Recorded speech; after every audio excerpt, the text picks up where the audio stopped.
Good evening, good afternoon, good morning, wherever you are on this Gooner planet of ours. Yes, I'm trying to be cheery. Literally just walked in from work about 7 minutes ago. So out of work mode into Arsenal mode with my podcast brother, Mr. Cooks. How are you? What a question. Normally it's quite a simple one, isn't it? But mixed emotions at the minute. Obviously, we've taken a little bit of a winter break and there's been mainly disappointing results in that time. Obviously, there was a great result against Brentford, and this could have been a very different podcast. But no, it's been difficult, Amanda. It's been very difficult.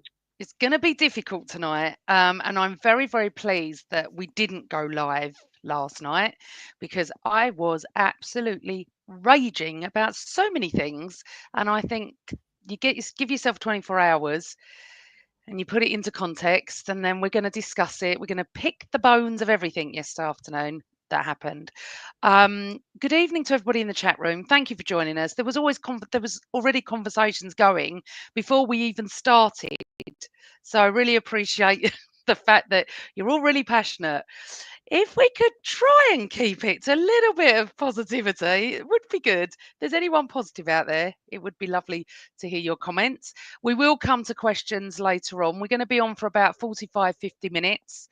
And yeah, I think I think we're all feeling a little bit the same. But thank you for joining us. Anyway, we are delayed by a day due to the fact of extra time and penalties and us going out. So, Cooks, I it's been tough, hasn't it? Because to be fair, I was about when Odegaard missed the penalty, I was like you. I was done. I thought we're not winning this. It's not our night, but it will go to extra time. It will go to penalties, and we will lose on penalties. I just knew, and I kept saying to everyone, and the penalties will be down the clock end. Everything will be wrong. We'll miss penalties, and they'll score them. So should we start at the beginning? Was you feeling positive before you went? What was your general feeling of it at the beginning part? In answer to the first bit of the question, I hate to say I wasn't feeling too positive.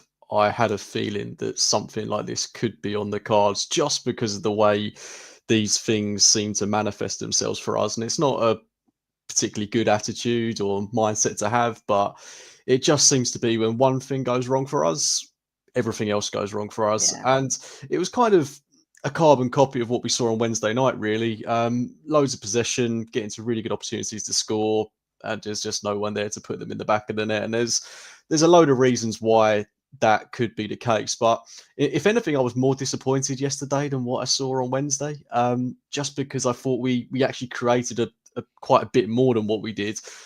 We had the opportunities to score, and we just, although we got into those opportunities, I never felt like we were going to score. And it's just the fact that, like I've already said, everything went wrong for us. You know, we've wasted a whole load of energy on a game that is redundant now. You know, played 120 minutes physically and mentally. That's going to take a huge toll. We've got a North London derby coming up on Wednesday, which is obviously a great opportunity to respond. But I just feel really deflated, Amanda, because we're out of the FA Cup. It's a competition that I take seriously, no matter what other people think of it. You know, it's an opportunity to win silverware, which is very much a commodity in this day and age of football. Like, it's not easy to get silverware whatsoever, and we're all but out of the Carabao Cup. So it's been a really, really bad week. And these are two trophies that, whatever people say about them, they're very realistic opportunities for Arsenal to win silverware, and they're virtually gone. You know, I don't want to be too down and out about the Newcastle game, but do you see us going up to St James's Park and overturning the 2-goal deficit? Because I hate to say it, I don't. No, but I didn't fancy that before we even started. When the draw came out and our second leg was at St James's Park, I was like, I'm done.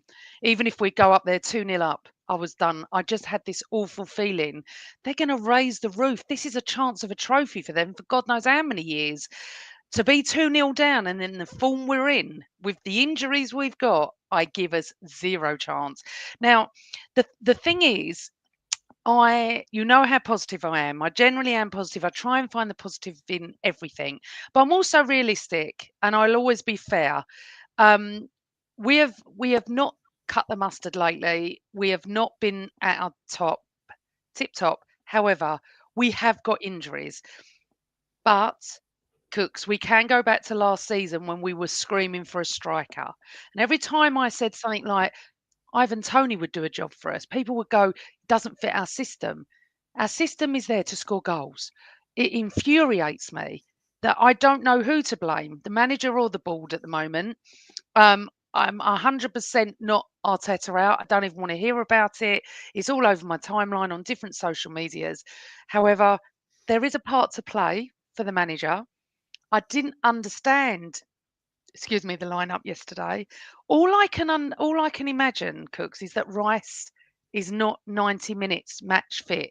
Because why would you put Jorginho or Marino in front of him?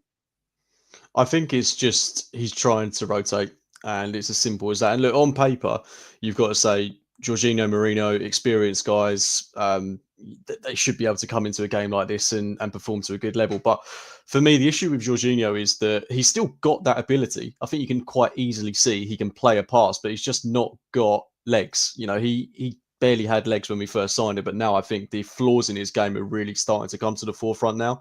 And with Marino, I really want to avoid going in on this guy, but I barely noticed he was in the game yesterday. Like, he's a big guy, you know, he's meant to be this dual monster that we signed in the summer, and he's just nowhere to be seen, really. And he's had some good performances in an Arsenal shirt. I remember when he came on, when he'd not long come back from injury at the start of the season against PSG, he came on and I thought, this is a really good player we've signed. Like, looks really tidy, nothing special. But the more we've seen of him, the less I've been impressed with him, which isn't a great thing to say. And obviously he's been in and out of the sides. And it's just been a bit frustrating that he's probably. I still think we're waiting to replace Granit Xhaka, in all honesty. Like, if you look at the goals and assists that he got for us in the 22-23 season, neither Declan Rice or Mikel Merino, or anyone else for that matter, has come close to doing what Granit Xhaka did. And nobody saw Xhaka putting up those kind of numbers. And maybe it can be coached into someone like a Declan Rice. But I still think the left 8 role is a big problem for us. And I'm going off on a tangent here, but I think midfield in general is a problem for us in terms of our lack of ability to score goals. Like, Ødegaard has scored 1 goal from the penalty spot this season. Granted, he was out for a couple of months with an injury, but he scored plenty of goals for us the season before last. He got 15 league goals. Like, where has that player gone? Like, he just doesn't score anymore. Marino scores once in a blue moon. Rice once in a blue moon. Partey once in a blue moon. Our midfielders don't score. We've got inconsistent wingers. And then we've got Havertz, who, to be honest, I think we'll talk about him a little bit later. I think he's getting a lot of unnecessary stick, but I do totally see the opinion that he missed chances that are just unforgivable in the past 2 games. We obviously need someone else to score goals for us. And our only other, striker, Gabriel Jesus, is out for the season pretty much, or more or less. What? Sorry, because I've been at work and I've literally walked in. I don't know anything. Is he? Is he injured? Well, I Been mean, out look, for a month I mean, now? I'm ranting and raving here, and there's no confirmation on that. But from what we saw, Mm. and from what you've got those accounts on Twitter that are really good at the medical stuff. They're saying it's like going to be 3-4 months minimum. And just looking at the way he went off, I'd be amazed if we saw him again this season. It had all the hallmarks of a ACL or slightly better an MCL, but that's still going to pretty much rule him out for the season.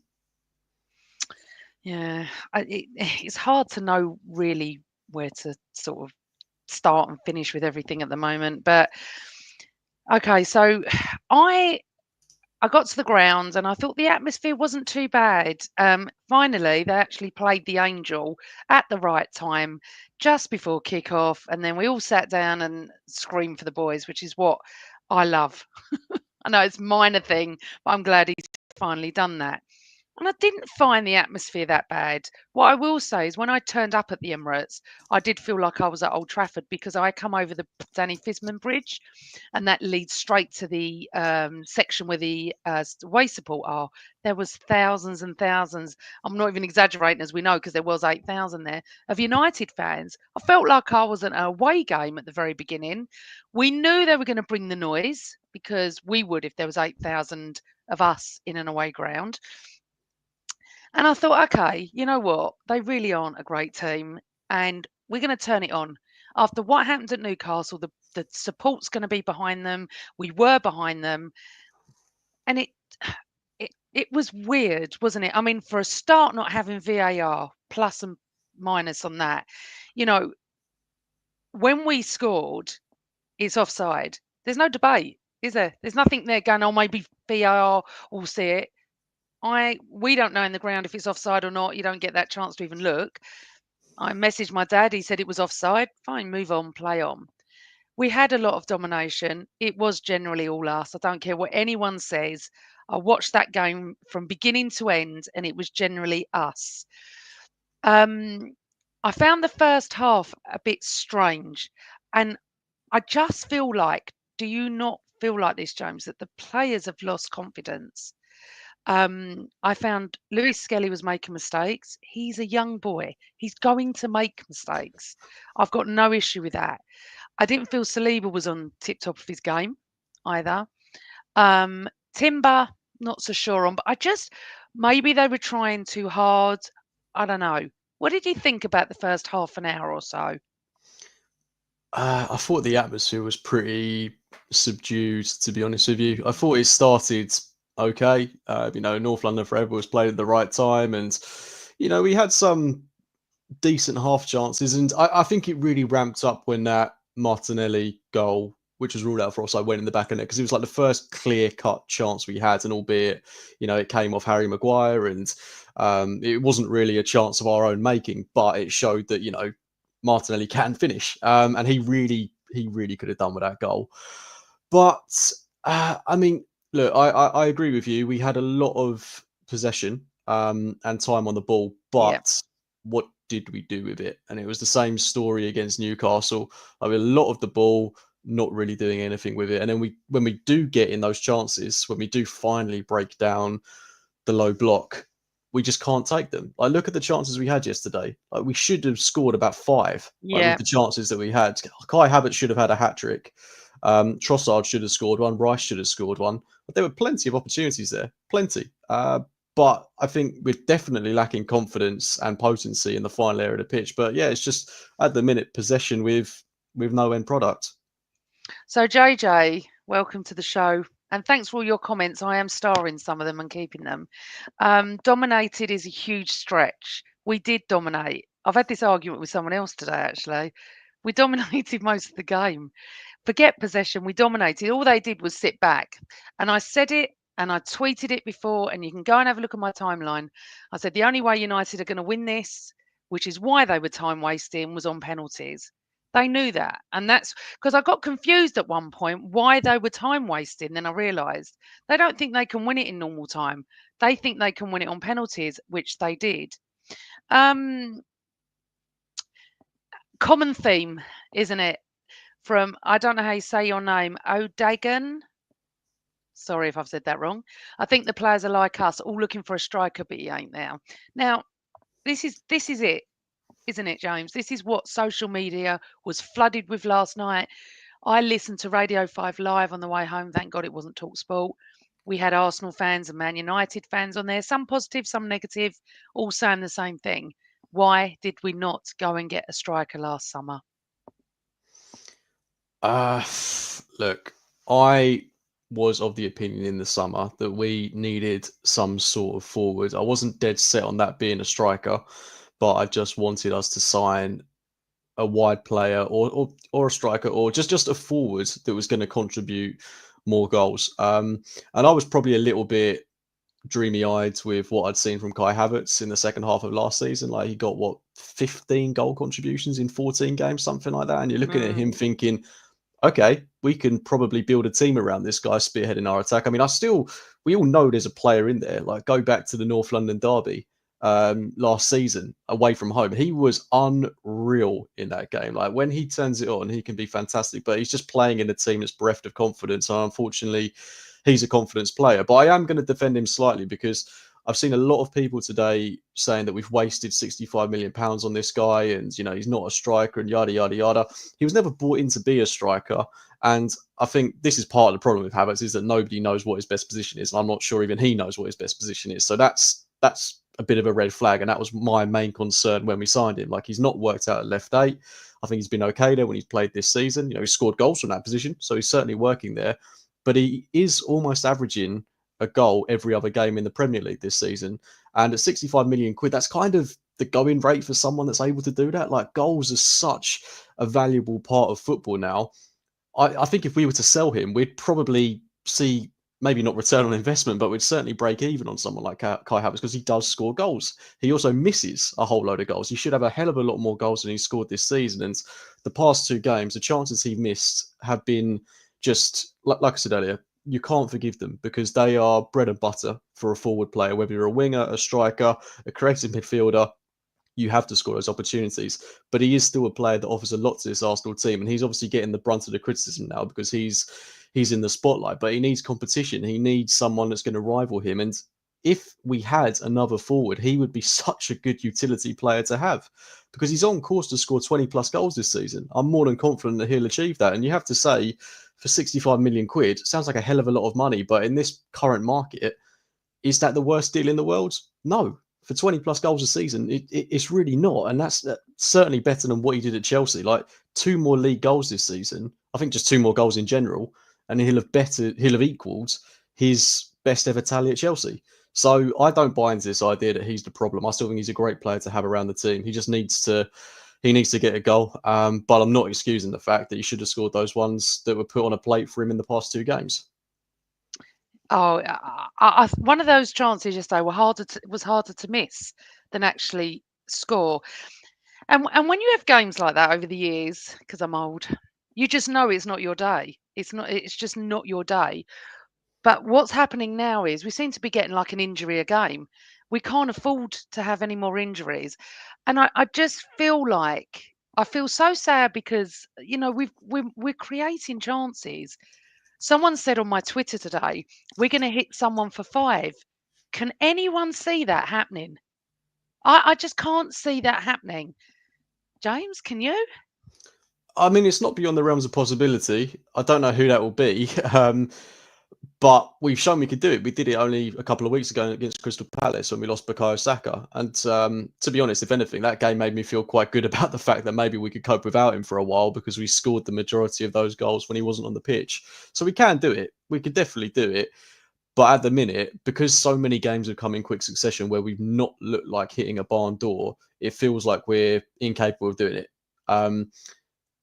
But we can. Like that's the reality. We can. But our next 2 games are Spurs and Villa.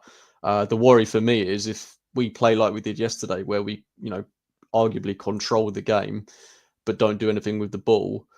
I think we look vulnerable on the transition, like as shown. Like Gabriel makes a mistake yesterday, which leads to their goal, but it just seems that every counter attack against us seems to result in a goal from these like kind of half chances. You have to say it's a brilliant finish from Fernandes yesterday, but if Kulusevski, Son, even Bergvall get into the positions that Fernandes was in yesterday, we'll concede. Like that will happen. And then we come up against the Villa side who, have got fantastic attacking talent. They're just on the verge of signing Daniel Marlon, who obviously used to play for us. You wouldn't rule him coming back to the Emirates and scoring. So yeah, two games coming up against 2 very good attacking sides. I don't see us hitting them for 5, but they might be slightly more open games, and that could suit us. Just before we move on, welcome to the show, Kelvin Lewis, also known as my dad. Before the game and before Martin's penalty, I had this bad feeling. Unfortunately, those feelings proved correct because he is generally negative.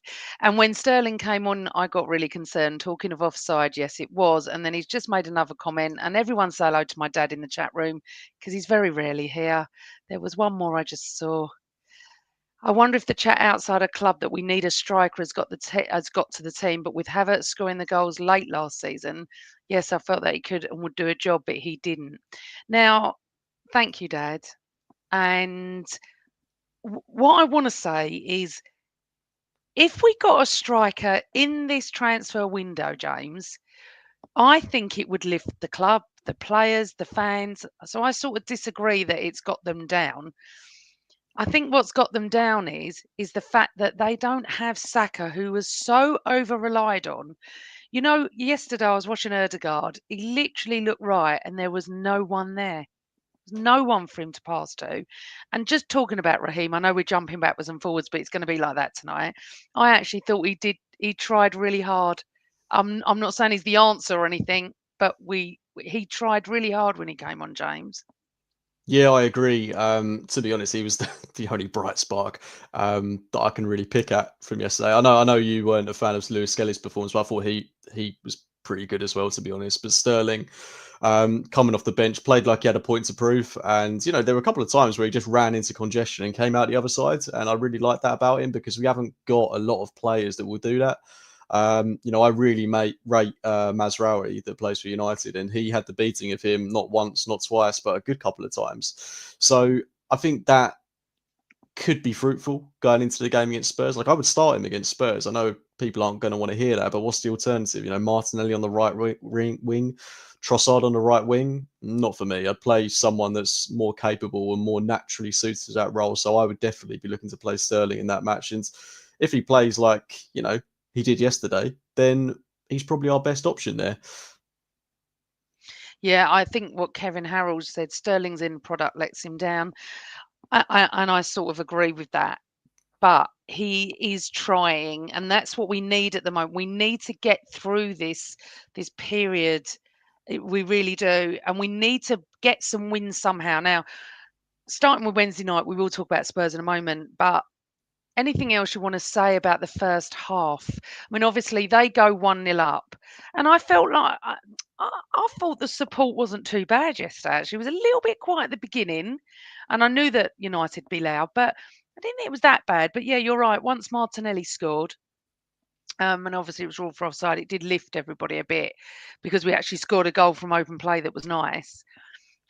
But then I'm not saying Lewis Skelly had a terrible game or anything like that, and I certainly wouldn't be saying that about a 17-year-old player that has done so well. I just felt he made a few mistakes yesterday. That's going to happen. That's what I'm trying to say. He's young, he's learning. But Simon Leicester, no shots on target in the first half, pretty grim, obviously, apart from the offside goal.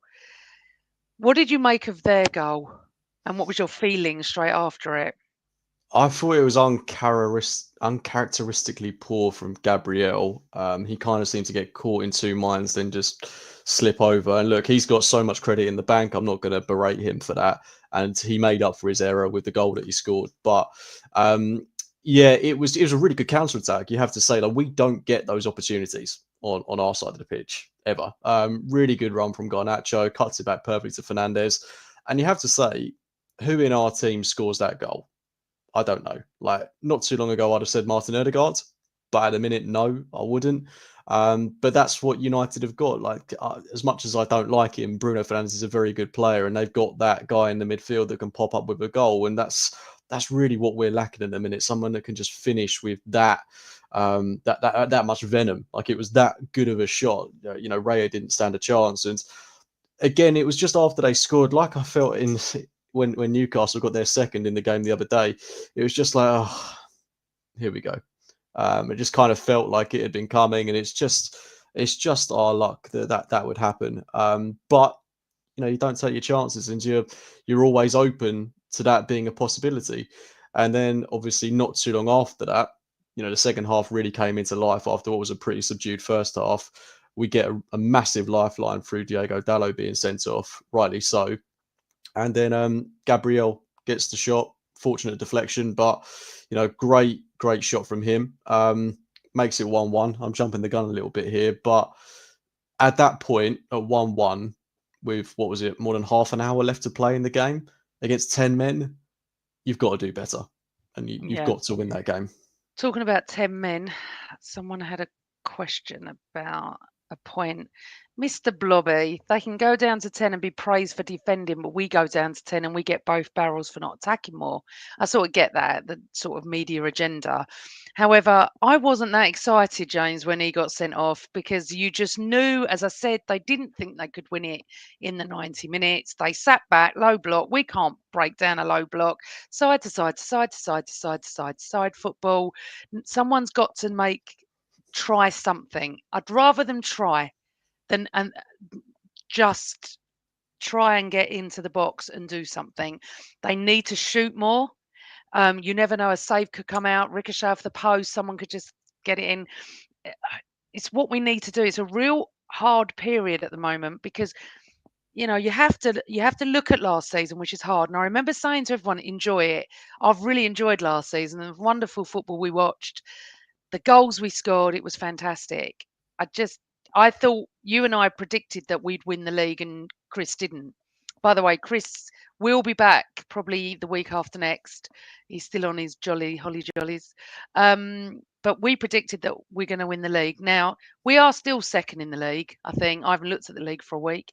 We're still second in the Champions League, and yes, we are still in the Haribo Cup, I Carabao call it. Cup. Carabao Cup.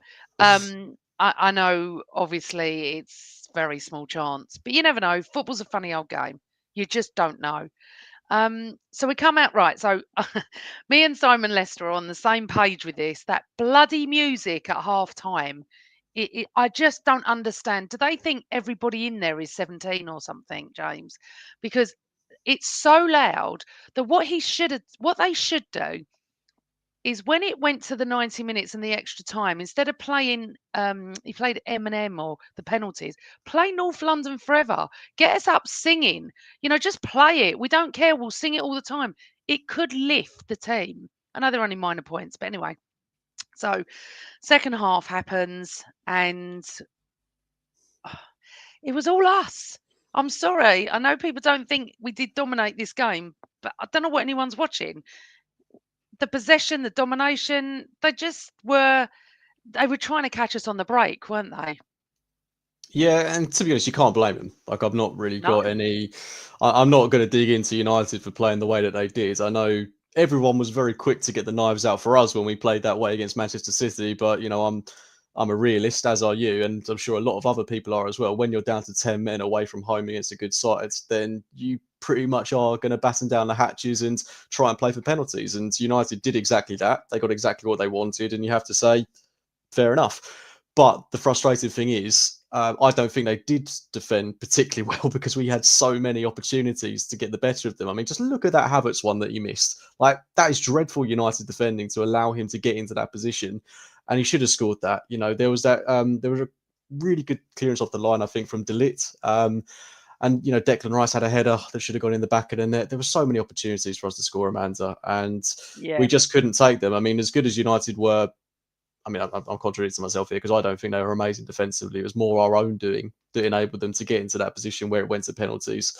And yeah, we had a lot of the ball, but again, I just never felt like we were going to score. Chance after chance after chance, but you just don't feel like anyone is going to put the ball in the back of the net. I mean, even the goal we scored took a massive deflection to get in. And I know we had a lot of XG yesterday, but how many chances came from set pieces? And as much as I'm interested in XG and things like that, I don't think it tells the true story of the game, because if all your chances are coming from set pieces, it's not really reflecting how we play from open play, and that's where we're really struggling at the minute. I get that corners, set piece situations are a great opportunity to score from, but it's when the ball is actually in open play that we're really, really struggling at the minute. And I could go on about this all day long, and I can already hear that I'm repeating myself. But yeah, it's frustrating. Yeah. No, it really, really is. It's frustrating because the chances were there. United are not very good. I think they got Villa in the next round, didn't they? I think. Leicester. Oh, Leicester. I thought it was Villa. That's a shame. I don't think they're going to go very far. I don't know if you saw, depends where you see it. Um, they had a banner out that said "Play like you mean it" or "Play for the team." Did you see that? Yeah, Because the yeah. fans are frustrated as well. Um, and what Cole said as well, United fan I work with said they were bloody lucky we don't have a striker. Absolutely, absolutely, I mean, and look, we look, have. look, look at Isaac. If we had Isaac in our Me. team, we would win that game comfortably. You need an Isaac, you need a Gyökeres, you need just someone that is paid to put the ball in the back of the net. But we don't have anyone that is a true out and out goal scorer. Martelli used to be really good at finishing. He can't do that anymore. Trossard, arguably our best finisher at the club, doesn't score anymore. Havertz scores goals, but is definitely not our best finisher. So where are the goals coming from? Yeah. And my dad said, and I can't believe he's still here, often it's harder to beat 10 rather than 11 men. And yes, of course, if we got a striker before February, it could well lift the club in its entirety. Interesting. Trossard is either injured or being played wrongly. Do you agree with that, I James? just think he's not very good at the minute. I don't think he's injured. I mean, I think he Trossard is a really useful player, and I really liked him when he first came into the team, and I thought he was really useful last season. But this season, apart from the odd moment, he's not been great. If we're being honest, maybe his time at Arsenal is coming to a close. He's the wrong side of 30 now. I think he is just 30. So I'm not saying his career's in the balance or anything like that, but um, he's as inconsistent as Martinelli is. So I would be looking to move him on in the summer, to be totally honest with you, in place of someone that can really challenge Martinelli. Andy Love said, we need a target man to beat the low block. A player like Giroud or Alan Smith to take on the crosses from Erdegaard and Do you not Martinelli. think, Amanda, sorry to put this back to you, Go on. but in the game against Newcastle and in the game yesterday, I don't know if you felt it, but in the last 15 minutes or so, I really feel like there's an air of desperation in our play. Like we seem to really just revert to lumping the ball into the box. Like when we run out of ideas, the ball will either go to the left or the right. It's cut back and it's just put in the box time and time and time and time and time again. And that's exactly what we saw from Arteta when we ran out of ideas really early on in his tenure. It just kind of reverted back to type and we'll start lumping the ball into the box. At that time, we had Lacazette in the box, who never scored with his head, and we also had Aubameyang, who also never scored with his head. And we're doing it now, where we've got Kai Havertz, who can score with his head, but misses every single time. So I don't know if it's just me that's feeling that, but it feels like all of the brilliant things we've done in the past go out the window a little bit, and it's just like let's get the ball in the box. Well, I think they can feel the fans' frustration and desperation yesterday because it's not 3 points, it's out of the FA Cup. Again, the same weekend last year, we were out the FA Cup. Um, I don't actually know what to say. I honestly, James, I just knew we weren't going to win it. So I sat there. I wasn't even plutzing. I wasn't even doing my normal. I was singing. I was trying to, um, every time we were like getting the ball forward, you sat there and thought, it's not working. If we can see it's not working, how can he not see it's not working? But then you look at the bench and go, who are you going to bring on? Trossard does not excite me anymore, unfortunately. And then you're looking at the bench going, we're down to the bare bones. Something that I just want to Mr. Arsenal podcast. The silence on Jesus is worrying. I fear he's actually done his ACL. We won't see him in an Arsenal shirt again, which, if the case, should be up the ante and getting someone in now. We have The to. thing, yeah, of There's course we sorry. do. There's no excuse not to sign anyone now. Whether it's a winger, whether it's a striker, you can't not sign anyone from this point. It would be a disgrace because there is still okay. I hand on heart. I don't think we're going to win the Premier League this season, and I would also not go out on a limb and say we're going to win the Champions League either. But you're still in with a chance, and to throw the season away when you do still have a chance of something happening. Anything can happen in football. Liverpool were held at home by this United side as well. They're going to drop points. I'm fairly confident of that. And we need to be there when they do. One or two attacking signings. I mean, I'm being very optimistic by saying two, but one attacking signing, a good attacking signing, would lift the mood big time, especially if they came in and scored on their debut. Like, can you imagine the feeling across the place? So it has to be done. And then you've got Bukayo Saka coming back. Like, it's not like he's out forever. So he's going to come back in a couple of months. And when he comes back, if we're still, 6 points, 7 points, even 9 points away from Liverpool with not much of the season left, just got to pile the pressure on. I mean, 9 points is probably a bit too much, but if we can keep it to 5 or 6, we can do something. I don't expect us to, but if we sign someone, we can. But you can't rely on, what is it now? Havertz, Trossard, Martinelli, Sterling are your attackers. It's not good enough. You can't rely on that for the next couple of months. Well, we could have done if they were putting the ball in the back of the net like they did last season, but we can't. 100% we can't. However, is it that easy to go and get players in January that you need that actually want to join our club? I mean, even a loan signing, we just need someone, don't we? My fear on Saka coming back is I was reading a lot about hamstring tears and the psychological effect it can have. We don't know if he's going to come back and be Bukayo Saka, do we? That's the other thing. Well, I'm worried about everything at the moment. Um, who would you go for in January if you could, James? I mean, who's we don't even know who's available. I hate the January transfer window. Just hate it. Yeah, me too. And look, there's a comment I'm going to highlight here from Matthew De Go. Souza.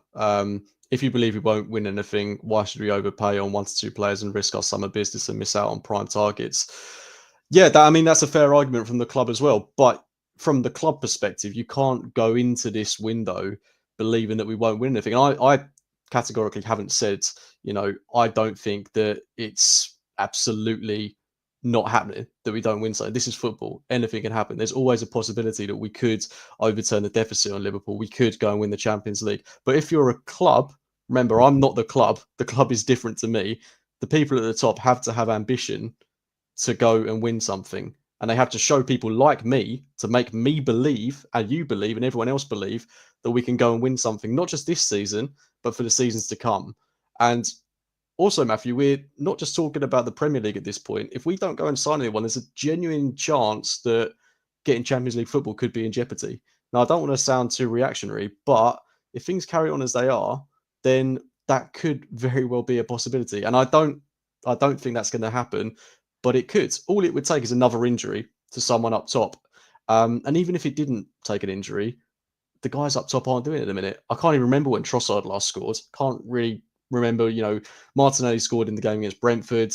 Havertz is blown hot and cold. So look, we have to do something. No There's no excuse.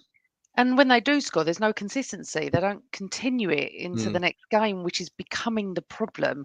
Where we were used to the continuous. Oh, you know what I'm saying, continuous. But Martinelli was on fire before his injury and came back and he wasn't on fire. So there is my concern, and I just want to bring up some that the Arsenal perspective. Saka is not coming back this season. I say that not as doom and gloom. I say that because I think he needs that time to fully recover. John G said Bellerin was never the same player after his hammer injury. And that is what I'm so nervous about because Bukayo Saka was absolutely world class this season. And it is a fear. Is it anyone else's fear in the chat room? Well, Bellerin did his ACL, so I don't know if that's what John's referring to, but he did his ACL in 2019. But then he So had loads of that's injuries, Bellerin. Bellerin Like, always had injuries ever since he was yeah, really, really young. Like he was, we've not even spoken about Calafiori, touching on the injury front. Like he's another player that we signed in the summer who, whenever he's played for us, I thought he's looked great, but he's like, the Italian version of Tomiyasu at this point, and he's kind of going down that path as well. Like this is a carbon copy of Tomiyasu's first season. Comes in for yeah. 2 games, goes missing for the next 5, comes back for 3 games, goes missing for the next 6. Like it seems to be happening all the time with him. And it's again another player that we've pumped a load of money into that has started 12 games for us, like if that this season. So again, the same with Marino. Like the 2 guys who signed have barely started any games for us. So they're not having a big enough impact on this team. Do you think that is what PW is saying? Thanks for all your comments, by the way. They're great tonight. Martinelli is fine. He gets no backup from a wing back or Marino. Martinelli is left isolated. I mean, Martinelli for me hasn't been like I don't want to say he's not been great. But last season he wasn't the same player he was in 22-23. I think he got Post injury. yeah, Yeah. 15 league goals or something. In 22-23, when obviously everyone was firing. Saka was firing, Martinelli was firing, Odegaard was firing. Jesus was looking really good when he first joined the club. But he hasn't been able to repeat that level of consistency. Like exactly what you were saying before, consistency is the problem with a lot of these Arsenal players. They come in, score a goal, and Martinelli is the absolute epitome of that because he'll score a goal, have a really good game, but then won't do it again. And I think the problem with him is maybe he's been one of these players that has been overcoached because you just know what he's going to do when he gets the ball. Like he drives forward, takes it to the byline, cuts back. It's very rare that he does something that we don't expect anymore, which is a real shame because he he still is one of my favourite players. But what I loved about him was his unpredictability. Like, I wanted the ball to go to him. I'm talking about the 21-22 season. Even when we first signed him, like way back in 1920, Mm. I wanted the ball to go to him all the time because he would just do something that no one else would. He'd take a man on, he'd run past 3-4 players, had that electric speed. He's not that player anymore, sadly. Yeah, a little bit mixed reactions in the chat room. The Arsenal perspective again said Martinelli is not fine. He is someone who seemingly needs to play down the middle and use his pace to latch on to through balls to score. Oh, I don't know. James Hope said very disappointed since we sold Eddie.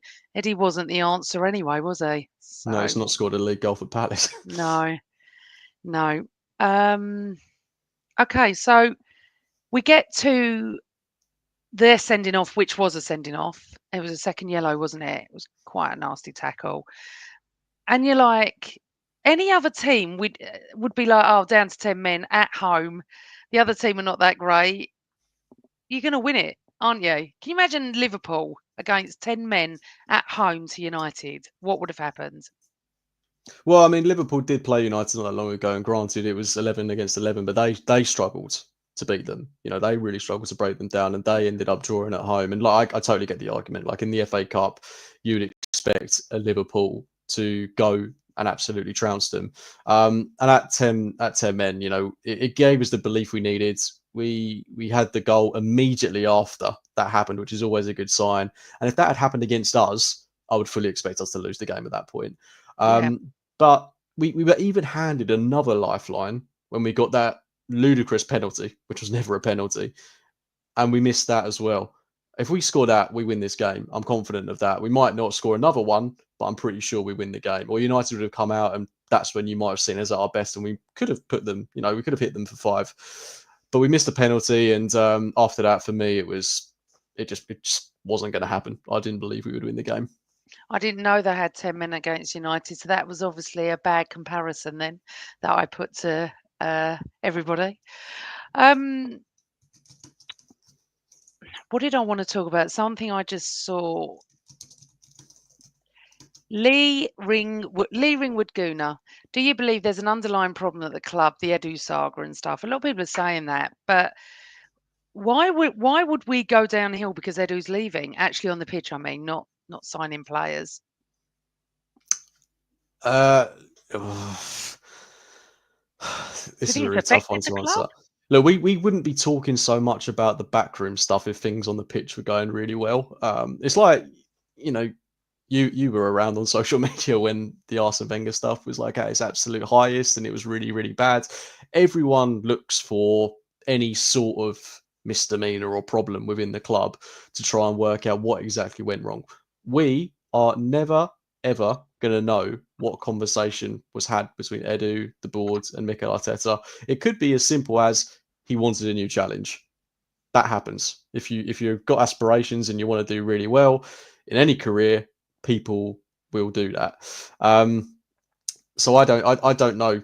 I genuinely cannot tell you what the reason is for that, and it shouldn't have this big of an impact. I love that dude. Like I really loved his connection with the fans. I thought he was a really nice guy.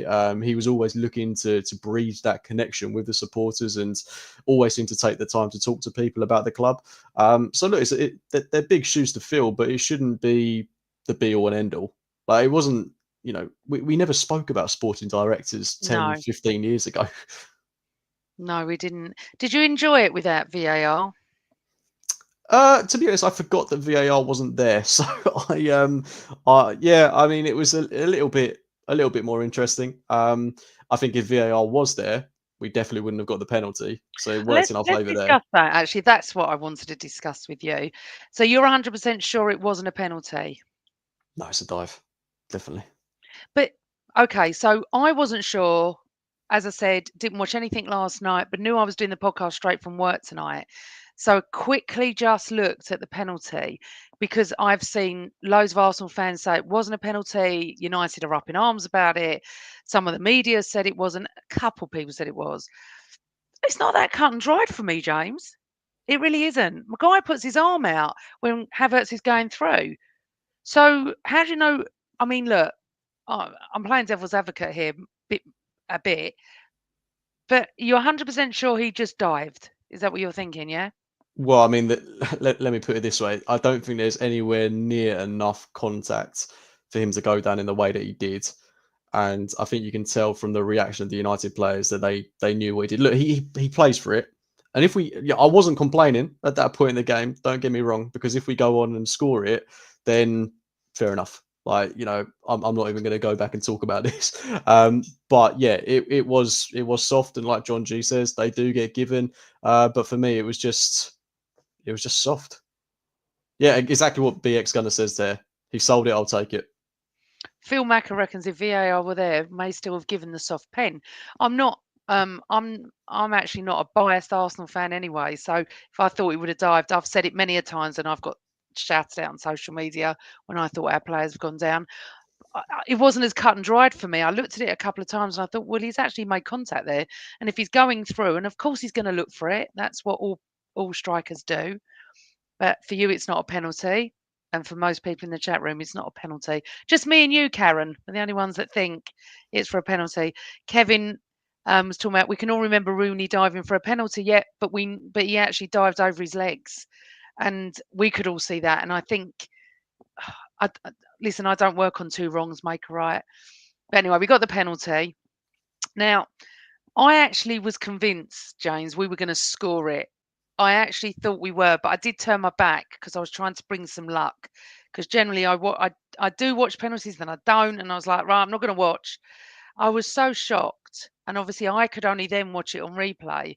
What was your view on Erdegaard's performance and Erdegaard's taking of that penalty? I thought his performance was good, actually, compared to the other night against Newcastle, where I thought he was quite poor, to be quite honest. And look, I sympathise with him because it's been a really difficult season for him. He's been out for months on end. He had a big impact when he came back into the team, and look, he's hitting a bit of a rut in form. And we also are led to believe that he was one of the players that has been suffering with this illness as well. So maybe that's Yeah. having a bit of an impact on him. But I thought he was a hell of a lot better. I think he generated more than 3 expected assists. So he definitely had a good game. He created some really good opportunities. But that penalty miss was just indicative of his form at the minute. He's a player that needs confidence. Like he's scored 1 goal this season from the penalty spot, but he needs to score more. He was one of our most attacking threats a couple of seasons ago. Like I said, he scored 15 goals in the Premier League. He knows how to put the ball in the back of the net. Like I still remember the goals he scored from outside the box against Spurs and Newcastle that season. He is one of them that needs to be shooting more. We get into that position all the time, just outside the penalty area. But like you said before, no one scores. And he needs to be one of these guys that contributes a lot more. And I appreciate it's going to take a bit of time, but he needs to find his shooting boots and put the ball in the back of the net. So Matthew reckons that the Havertz fracas with the United player that delayed the penalty impacted Erdegaard. Sorry, Havertz should have walked away. I've watched that fracas, and that was right. I mean, it's in front of you straight on, and it's on the side for me. It was like I took pictures of it. It was pathetic, to be honest. It was like handbags at dawn. They were pushing our players. They were kicking our players. It was like the old school United Arsenal. I didn't mind seeing that actually, getting a bit of bite in the game because that's what we used to be like. But I'm not sure. Maybe Matthew, it might have, you know, his concentration might have gone, but it wasn't actually a terrible penalty. It wasn't a terrible penalty in the fact that he made a good save. But right, let's just get to some questions. We've got quite a lot. So let's have a look. Where should we start? Carl wants to know, has Arteta coached creativity out of the side for the sake of control? This is being discussed a lot across media platforms and in pubs and stuff. Especially a bloke behind me was talking about this yesterday. What's your take on that, James? Yeah, there's definitely an element to it. We I don't know if sacrifice is the right word, but we have given up an element of that creative spark that made us so unpredictable and hard to defend against in 22-23. There's also an element where teams have, cottoned on to the way we play. If you look at the way we play now, we don't tend to have a fullback inverting as much as we did, and that was such a massive part of our game in 22-23. We don't really create those overloads in midfield as much as we used to. We still do it, but not as much. So that's played a part in it. But also, if you look at our attacking signings, there haven't really been enough under Arteta, and I think we obviously want a forward. Like, he's put in bids in the past for the likes of Rafinha, for Mudryk. He knows that we need a forward. We went for Benjamin Sesko last summer. Arteta knows that we need a forward player, and that's what we're really missing at the minute. Because as soon as Bukayo Saka got injured, I think it was going to be really telling of how our attack would fare. Because he's such a pivotal player for us, not just in terms of his ability to score goals out of nothing really, but also he's such a great provider of goals. That's why he's basically 70% of our attack. So he makes everyone look better. And now he's gone, we're starting to see these players for, I don't want to say who they really are, but we're starting to see their limitations a lot more. So we need someone that can kind of do Bukayo Saka things on the left-hand side or the central area of the pitch. And I think that's something that we've got to try and address this window. Yeah, I do as well. Okay. Bit of positivity from Andy Love. The positive is that despite the recent disappointment, the basis of this team is solid, and with the right investment, we can still achieve great things with this team and manager over the years. I know it's not a question, but a statement. But I do believe, and I think you're in agreement, if we do get someone in this window, all is not lost, James. No, definitely not. I mean, the base of the team is still really good.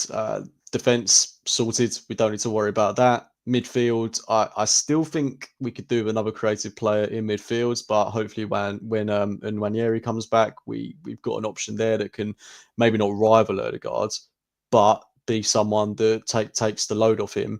Carl, I can see your comment about the way Benjamin Sesko is pronounced. That is the correct way of saying it, mate. Sorry to say. But yeah, sign an attacking player, the mood will be lifted. And like I say, if they could score or get an assist on their debut, people are going to start to feel a hell of a lot better about things. But, take all that aside, winning the North London derby with the players that we've got, and people are going to start to feel better about things. Of course. Simon Lester. If we buy a striker, do we want a target man or a fast individual looking to break? Personally, at present, I'd prefer the former. We could do with both, to be honest with you. We could definitely do with both. The thing is, if you're looking for someone that's a fast individual looking to break, you're talking about Martinelli. He is that player, but because of the way we play, you're not really going to get a player, no matter who they are, that will do that. So we need someone that can slot into our very intricate and complicated system that also has the ability to kind of create something out of nothing. And that's why Bukayo Saka is such an important cog in this team and why we're missing him so greatly. Maybe Nico Williams could be that guy. I'm not sure, but I just want it to be someone that the club have full faith in. I know people are talking about the loan market, and look, if we have to explore the loan market and get kind of a stopgap player, I'm not going to be against that because we need something, whether that's a Kolo Muani or whoever. But there's options out there. Absolutely, there's options out there. I mean, the guy that's just gone from Napoli to PSG, I'm not going to try and butcher his name. That if PSG hadn't done all the groundwork on that, that should have been an opportunity for us. Nico Williams is there. We know wages are an issue. We can't rest on our laurels. We have to go out there and do something. Yeah. Okay. From PW, do you agree we haven't replaced Granit Xhaka, who was immense up front? Marino offers nothing. Cool. Do you want to answer this one, Amanda? I feel like my voice box is going. I think Marino. I was talking about this at work actually with my colleague Dan. I feel like Marino offers something, but just not too much creativity. But I do feel he'll grow into the role and he will be a good player. Will he be Xhaka? Well, Xhaka wasn't Xhaka until the last season anyway. It's a hard one, isn't it? We haven't replaced him, but he's a different player to Marino. So you don't have to answer that. Now, Lee Ringwood Power. Has Arteta got too much power? And I'm just going to tie that in with something that Karen Russell said. Do you think with what Mikel is saying in his pressers that he's saying, give me money to the board? Now, I don't watch the pressers, so I'm not sure. Do you, James? Yeah, I got a bit of a slight vibe that he's trying to hint that he wants to do something this January, and we, the same as the Edu situation, we don't know what's going on behind the boards. I'm as whatever people say about the Cronkies, like I've not really got an issue with them. I fully believe that if Arteta wants a player, then the club are going to sanction it. I think what we need at the minute is someone that can challenge Arteta a little bit more and say, look, this is the player you really want, but have you thought about X, Y, and Z? Like these are some alternatives that could fit in really well. These are the numbers, these are the stats, etc. And I think that's maybe, Mika Marino kind of falls into that bracket because we were so led to believe that he was an Arteta signing. And again, that's one of the players that people are suggesting there was a falling out with Edu about. So I don't know, but I would like to see someone come in that sporting director role and offer a little bit more. But I do think Arteta needs. I don't. I fully believe the club have backed him. Just look at the window before last in the summer where we spent like 200 odd million. The money will be there if Arteta wants a player, but I don't think it's just about signing the player. It has to be the right player. But I think it would be more detrimental to do nothing rather than not take a risk on someone. Because this signing, whoever it is going to cost a lot of money. No getting away from that fact. Yeah, And yeah, lots. you can't just be like, well, it might not work out with him, so we're not going to do it. Because that time will pass by and you've not done anything. Like that's happened now for several windows in a row. We have to pull the trigger on someone and hope that it will work out. We've got so many questions, but we're nearly an hour into the show and we haven't even discussed Tottenham yet. I'll do a couple more. A couple of easy ones, yes or no. Carl said, are we still capable of winning anything this season? Uh, like I said earlier, I think our best chances were going to be in the Carabao Cup and the FA Cup. But if we sign someone, then my view is going to change, and I do think the Premier League and the Champions League aren't beyond the realms of possibility. We're sitting healthy in both of those competitions at the minute. We obviously need to chip away at the points deficit against Liverpool, but we've got most of our tough games out of the way. So if we buck up our ideas, we can get ourselves in an even healthier position. So I'm not ruling anything out. But if you're asking me right now, probably in a very negative mindset, I'm going to say no. Yeah.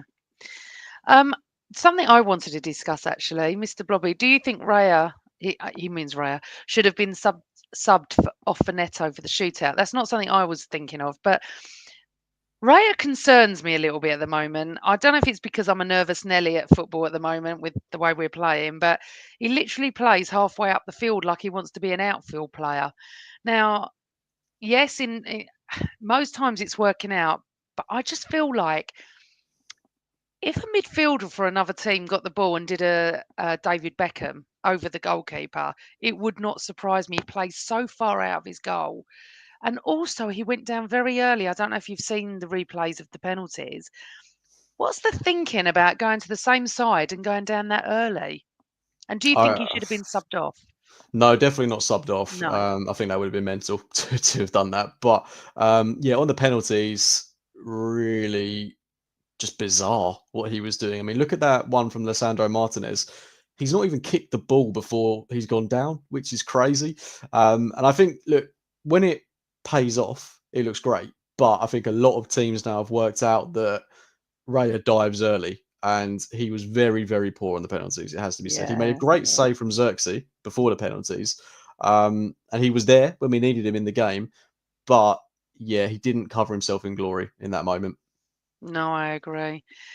And everyone's telling me that Raya's told to play there. I'm not saying he's not. It just makes my nerves He bad. even took a throw in at one point, didn't he? Oh my God, but he's okay. It's just that he's supposed to be our goalkeeper. Supposed to be our goalkeeper.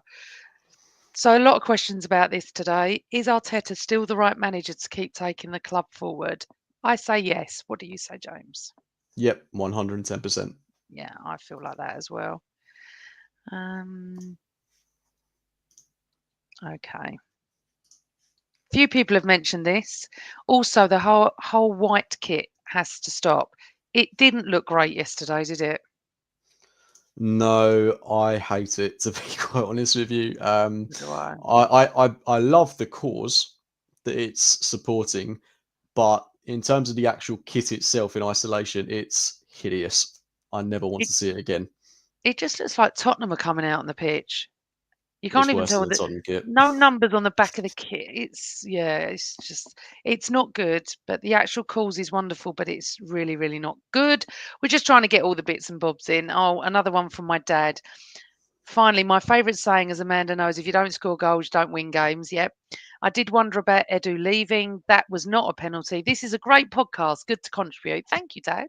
That's really nice. Let's move on. Wednesday night. Carl wants to know, is anyone nervous about Wednesday night? James, Tottenham. 3 weeks ago, I would have been relishing Tottenham coming to us. They're appalling. Absolutely appalling. Just about beat Tamworth yesterday. Now I'm as nervous as anything. What about you? Uh, I'm not nervous because I still believe we can beat them, and I do think we'll keep them at bay. And also, although we've played 120 minutes, they've played 120 minutes away from home on a 3G pitch. So, I mean, they've already got massive injury problems. I mean, they're going to have a patched up defence, and if we were a bit more clinical in attack, I'd be very confident that we're going to score a lot of goals in this game. I think we'll create a lot of chances. I don't doubt us there. I just don't know whether we're going to put the ball in the back of the net. But if Kai Havertz wants to redeem himself, a goal in the North London derby would certainly go a hell of a long way to doing that. So I'm backing him to score. I'm backing him to have a good performance. And it would be the perfect remedy for what has been a terrible week, really, supporting Arsenal. I mean, it all started with the Brighton game, and then obviously Newcastle yesterday. And the crazy thing is, we've only really properly lost one of those games. I get that United have won on penalties, but the other two, I mean, we got beaten by Newcastle fair and square. But in 120 minutes, we drew. I know we still lost, but we drew with United and then we drew with Brighton. So it's not like we're losing games consistently, No. but the mood is obviously bad. If we don't beat Spurs, a draw with them isn't good enough. We have to beat them. The mood will be hideous going into Saturday, and that's my worry. Right. So, people in the chat room, we're going to do predictions now. Let's start with Spurs, everybody. James, what are you going to go for? I'm actually going to be optimistic, and I do think we'll find our shooting boots again somehow from somewhere. And I'm going to go Arsenal 3-1. Kai Havertz to score two, and maybe Martinelli to get one. Oh, let me put that. We've never done goal scorers before. Go on. What was Oh. that? I'm going to go Havertz to score two, Martinelli to get the other one. But I would love for Sterling to get one if he was on the pitch. That'd be Isn't it? beautiful. At this rate, let's see what people are going for. Draw 2-0, 1-0, 3-0. I'll take this is where I am. Lemon fear. I'll take a 1-0 set piece goal. And I would as well. Patrick Carlson thinks 7-0. That'd be Patrick, nice. you feeling okay? Stephen 2-1. Barb's 3-1. Kai 2. Erdegaard. Well, it's pretty positive. Mohammed 3-1 Arsenal. I'm with boy 10 Dio, unfortunately. That is my prediction. I can't Yeah, I even mean, believe it I'm could saying be a it. really boring game as well. Like these are two teams that are going to be running on fumes, having played 120 minutes at the weekend. A midweek game under the lights, like it could have a really energetic opening 30 minutes and then just really peter out. I wouldn't be surprised if that happened at all. Fred, very optimistic guest you got on your show. We don't have any guests. Probably talking We're- about me. no, James is not a guest. James is my No, but co-host. I am incredibly pessimistic, mate. So if that's what you're alluding to, then hey, I'll hold my hands up. Oh God, we've got to raise the roof on Wednesday. We've got to have positive vibes. I think a lot of people are going to be nervous. I think we're lucky Tottenham are quite poor. That they are poor, but they're a little bit weirdly inconsistent. Sometimes they win, sometimes they lose.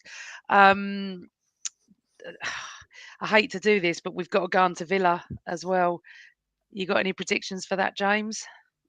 Villa, I think that's going to be tougher than Spurs. We would do well to win that game. And we all know Emery's got a very good record against us. But I'll stay on the positive bandwagon and I'll go 2-1.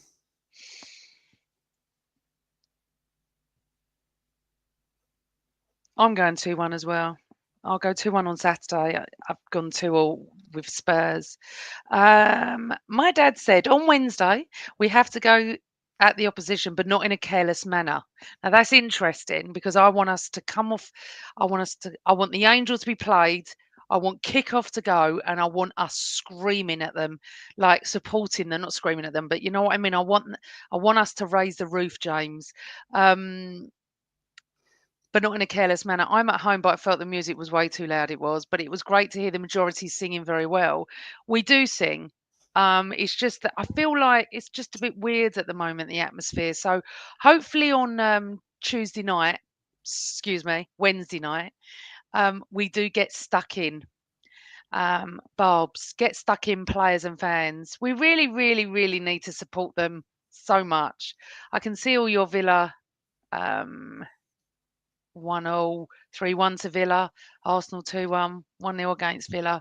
Listen, I can't even think about Villa. This is the game that I absolutely can't stand, James, is Tottenham. I No, me just neither. can't. My whole life is surrounded by Tottenham fans. I just can't. I can't take it. As it was, I work with two United fans that were chatting to me today. Okay, so your hopes for the transfer window, we get one or two players, especially one that can put the ball in the back of net. Our hopes are that we absolutely hammer Spurs, and maybe the guy who said to me we're going to hit someone for 5, maybe that will be on Wednesday night. Any last words before I finish the show?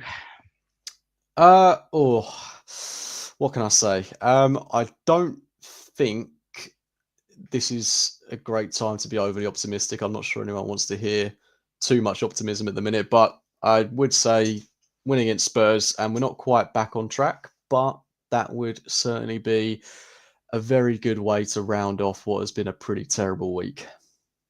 Absolutely. Right, I'm going to finish the show off. I'd like to thank everybody that's joined us at this very strange time on a Monday evening, but we really, really appreciate it. We nearly hit 400 of you watching and commenting, so thank you so much.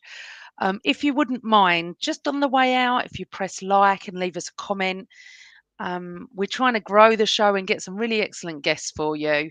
So thank you so much. Everyone on audio as well, if you wouldn't mind liking or whatever you do on audio, that would be really appreciated. Um, I'm going to, I was going to leave that comment and read it, James. Hold on a second. Right. Thank you to everybody. Thank you for all your lovely comments. Nigel, we'll finish with you. A great show as always. Great comments in the chat. See you all again at the weekend. Up the Arsenal and always Arsenal. Good night, everyone.